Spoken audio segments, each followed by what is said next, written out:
How to post anonymously on Facebook group. Hello guys, this is Atticus and welcome back to another tutorial video. In today's video, I'll teach you guys how you can post anonymously on a Facebook group.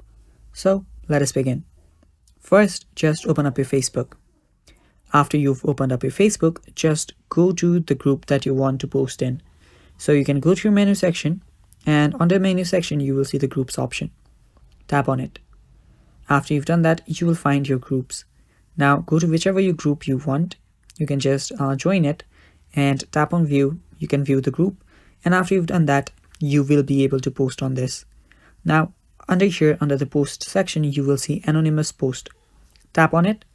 Now tap on got it, and here you can submit an anonymous post. Now you can type whatever you want, and after you've typed in whatever you want, you can even put photos and tap on submit. After you've done that, you will be able to just submit a post anonymously on that very Facebook group. Thanks for watching guys. That is basically all, and that is how you do it. Thanks for watching. Stay tuned for